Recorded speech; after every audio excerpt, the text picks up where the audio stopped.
Nation सेवरामध्ये आपलं स्वागत आहे। मुदखेड शहर के एमआईएम के युवा और जोशीले नेता अफरोज बागवान ने मुदखेड में आयोजित एक भव्य जनसभा में महाराष्ट्र एमआईएम के नेता सैयद मोइन की उपस्थिति में कांग्रेस और बीजेपी पर तीखा प्रहार किया। अपने जोशीले भाषण में उन्होंने कहा कि इन दोनों पार्टियों ने वर्षों से मुसलमानों का सिर्फ शोषण किया है। जहां कांग्रेस ने वोट लेकर सिर्फ अपने स्वार्थ सिद्ध किए हैं, वहीं पर बीजेपी ने देश में नफरत का माहौल पैदा कर मुसलमानों पर अत्याचार किए हैं।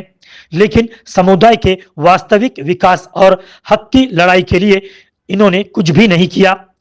अफरोज बागवान ने आगे कहा कि अब वक्त आ गया है जब मुसलमान समाज एकजुट होकर अपनी ताकत दिखानी चाहिए और इस बार नगर परिषद चुनाव में एमआईएम पार्टी को भरपूर समर्थन देना चाहिए ताकि समाज की आवाज सदन तक मजबूती से पहुंचाई जा सके।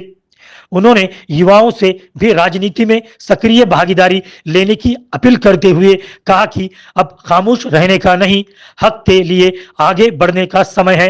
मुदखेड से अब्दुल रज़ाक की खास रिपोर्ट।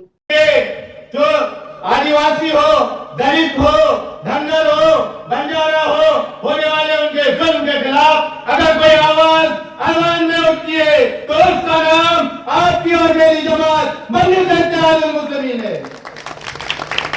यकीन जानिए, इंतखाबात का दौर है। बहुत से सियासी रहनुमा, सियासी जमातें आपके दरमियान में आएंगी, वोटों का तुमसे मुतालबा करेगी। उनसे मेरा एक सवाल है, यकीनन हम मुसलमान हैं, कलमा गो है। हुजूर सल्लल्लाहु अलैहि वसल्लम की शान में जब गुस्ताखी की गई तो बताओ ऐ मुदखेड के मुसलमानों, ये सवाल मैं तुमसे कर रहा हूं, वो कौन सी जमात थी, वो कौन से लोग थे जिन्होंने हुजूर की शान में गुस्ताखी की?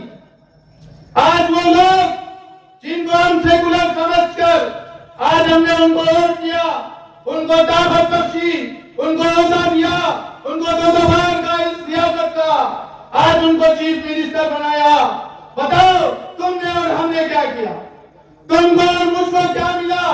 यकीनन जब इलेक्शन आता है तो मुसलमानों को जमा किया जाता है। कहा जाता है कि इलेक्शन का दौर है, ये रियासतें बातिल ताकतों को रोकने के लिए आपको और मुझको आगे आना पड़ेगा।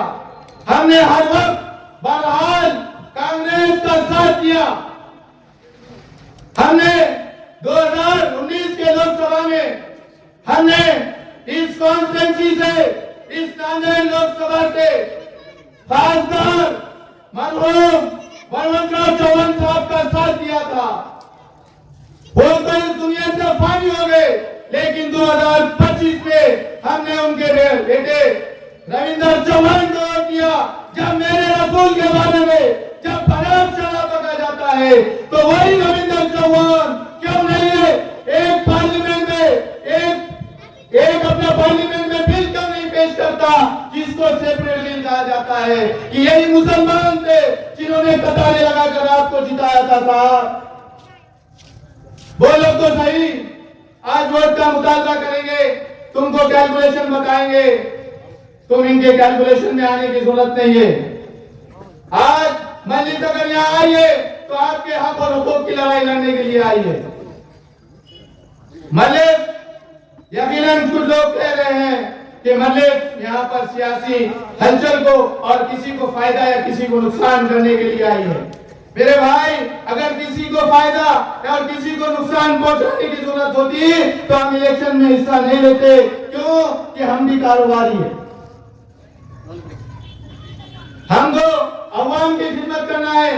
अरे हमको विकास चाहिए मेरे भाई। विकास ये नहीं चाहिए कि मुसलमानों को जमा करो, अपने वोट पे जमा कर लो और बाद में मुसलमानों को यतीमी को तरह छोड़ दो। आज वही गिरिराज सिंह आज मुसलमानों को नमक हराम कहता है तो कोई आवाज नहीं उठती। क्यों? जंगे 1957 की आजादी जंगे आजादी में हमने, हमारे उलमा इकराम ने इस मुल्क को आजादी दिलाई। मैं उसका जवाब इस शेर से लेना चाहता हूं कि हमारे भी मैसूर के शेर थे। आजादी का जब भी कभी उन्वान लिखो, आजादी का जब भी कभी उन्वान लिखो, गांधी नेहरू को तुम खूब महान लिखो। आजादी का जब भी कभी उन्वान लिखो, गांधी नेहरू को तुम खूब महान लिखो, लेकिन लिखनी है सच्ची तारीख अगर एक नंबर पर टीपू सुल्तान लिखो, एक नंबर पर। वाक़िअत दावानी अल्हम्दुलिल्लाह रब्बिल आलमीन।